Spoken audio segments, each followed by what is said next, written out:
বর্তমান সময়ে নগরে হচ্ছে বিস্ফোরা হচ্ছে অটোরিকশা। এতগুলো বিষয়ের মধ্যে অটোরিকশা আসছে না। আগে ছিল বাংলাদেশ নদীমাতৃক দেশ ছিল, এখন হয়ে গিয়েছে অটোমাতৃক দেশ এবং অটোরিকশার চাষ হচ্ছে। ঠিক আছে স্যার, আমি কেন বলছি, আমাদের প্রতিনিয়ত আমাদের লাইফে আমাদের সারাদিন আমরা কর্মজীবন শেষ করে স্কুল শেষ করে আমরা বাসায় যখন ফিরি, আমরা স্বাভাবিকভাবে বাসায় কোনো সুস্থ মস্তিষ্কে বাসায় যেতে পারি না। আমরা খিটখিটে হয়ে যাই, আমরা কারোর সাথে ভালোভাবে বিহেভ করতে পারছি না। এই যে অটোরিকশার ব্যাপারটা, আমি যারা অটোরিকশা চালায় আমরা তাদেরকে দোষারোপ করতে পারি না। তাদেরকে সুযোগগুলো কারা দিচ্ছে? আমরা যখন ট্রাফিককে খুব রাগান্বিত অবস্থায় কথা বলি, তারাও দেখি সারাদিন রোদের মধ্যে কাজ করে, হাত নাড়াচ্ছে।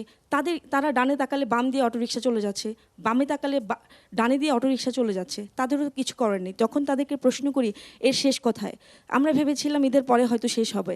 তখন বলে যে দক্ষিণ সিটি কর্পোরেশনের যেহেতু আন্ডারওয়াইজ তারা হচ্ছে দেখবে। তো বিগত 1.5 বছরে আমাদের যিনি ছিলেন, এর আগেও একটা প্রোগ্রামে এসেছিলাম, তাকে প্রশ্ন করেছিলাম এই নিয়ে আপনারা কী চিন্তা করছেন। তখন তারা বলছে যে আমাদের কর্মপরিকল্পনা আছে। আসলে টকশোতে আসলে সমস্যা নিয়ে কথা হয়, সমাধানের পথ আসলে কোথায় আমরা আদৌ জানি না। তো সেক্ষেত্রে স্যার এই অটোরিকশা কবে বন্ধ হবে এবং কারা আসলে এই বিষয়গুলো দেখছে, সেক্ষেত্রে আপনারা তাদের সাথে কিভাবে সংযুক্ত হচ্ছেন? আমরা আসলে নাগরিক জীবনে আমাদের কাছে একটা বিস্ফোরক হয়ে যাচ্ছে, আমাদের জনজীবন অসুস্থ হয়ে যাচ্ছে এবং আমরা অসুস্থ একটা জীবন পার করছি। তার সাথে একটু যোগ করতে চাই, আমরা একটা নর্মাল প্রাইভেট কার আসলে আমরা বুঝি আসলে স্লো করবে, কিংবা একটা বাইক আসলে আমরা বুঝি। অটোরিকশার কোনো মানে কোনো কিছুই নাই, মানে তাদের আকার রসিকার দীর্ঘিকার বলতে কিছুই নেই, কিন্তু তারা এমন একটা দাপটের সাথে চলছে, আমরা মানসিকভাবে বিধ্বস্ত। আপনারা এই ক্ষেত্রে কী সিদ্ধান্ত নিচ্ছেন এবং কত দ্রুত নিচ্ছেন, কত দ্রুত বাস্তবায়ন করবেন? ধন্যবাদ।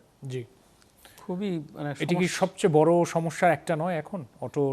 হঠাৎ করে এরকম একটা ঘটনা বিরাট একটা সমস্যা হিসাবে দাঁড়িয়ে গেল। এখন থেকে 5 বছর আগে যদি আপনি এই প্রশ্নটা করতেন বা 6 বছর আগে, তখন কিন্তু এটার সমস্যা ছিল না, অন্য কোনো সমস্যা ছিল। এখন দেখেন যে অটোরিকশাটা তৈরি হয়ে গেল একটা অনিরাপদ একটা যান। জাহাঙ্গীরনগরের একটা মেয়ে অটোরিকশার ধাক্কায় মারা গেল। এই অটোরিকশা প্রতিদিন পাড়া মহল্লা রাস্তা, বড় রাস্তায় সব জায়গায় নানা ধরনের বিশৃঙ্খলার কারণ হয়ে দাঁড়িয়েছে এবং দুর্ঘটনার একটা বড় ঘটনা ঘটেছে।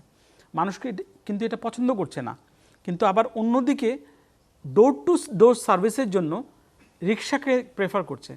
কিন্তু সেই জায়গায় মানে পায়ে চালিত রিক্সার জায়গায় চলে এসছে আপনার অটো রিক্সাটা ব্যাটারি চালিত। এটা অনিরাপদ, এখানে অ্যাক্সিডেন্ট হয়, এই ব্যাপারে কোনোই সন্দেহ নাই।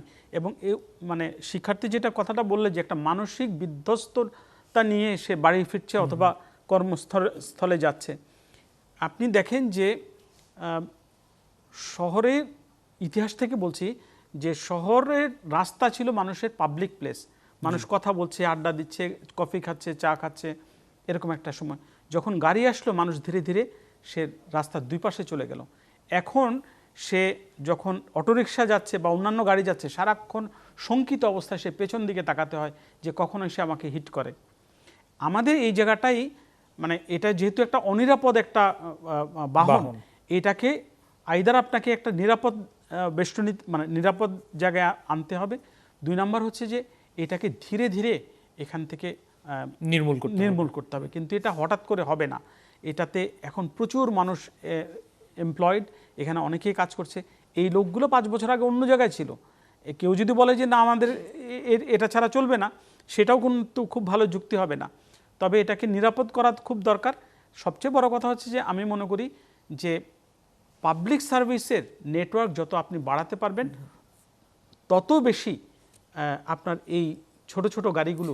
আপনি যেটা বললেন যে সেটা আসলে কয়েক ধাপে সম্পন্ন করতে হবে, একেবারে উচ্ছেদ অভিযানও তো সমাধান মনে হয় না, বা আপনি মনে করেন কি সেটা? আমি তা মনে করি। সেই ক্ষেত্রে যারা ইতিমধ্যে অনেক টাকা খরচ করে এই অটোরিকশাগুলো কিনছে তাদেরও তো পুনর্বাসনের প্রশ্ন চলে আসে বা প্রসঙ্গ চলে আসে।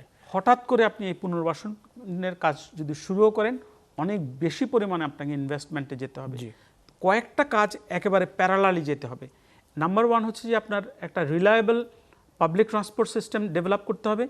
2 নম্বর হচ্ছে যে অটোরিকশা যেখানে তৈরি হয় এবং তৈরি প্রক্রিয়াটা বন্ধ করতে হবে। আপনি হঠাৎ করে কাউকে তুলে নিয়ে রেখে দেওয়ার দরকার নেই, বরং প্রক্রিয়াটা বন্ধ করেন, ব্যাটারিগুলো সেখানে একটা নিয়ন্ত্রণ আনেন।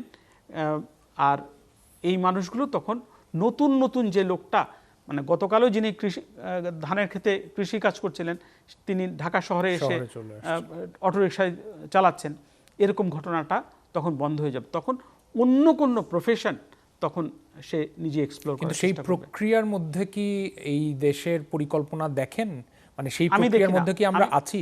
কারণ সম্প্রতি আমরা এটাও লক্ষ্য করেছি যে গত বছরের শেষের দিকে বোধহয়, আমার তথ্য যদি ভুল না হয়ে থাকে, যে বুয়েট কর্তৃকও অটোরিকশা ডিজাইন করে সেটা আবার রাস্তায় নামানোর ঘটনা আমরা লক্ষ্য করেছি, নিশ্চয়ই আপনিও দেখেছেন সেটা। এটা অনেকে সমালোচনা করেছে, আমি খেয়াল করেছি যে বুয়েটের কাজ কি এই অটোরিকশা তৈরি করা কিটা।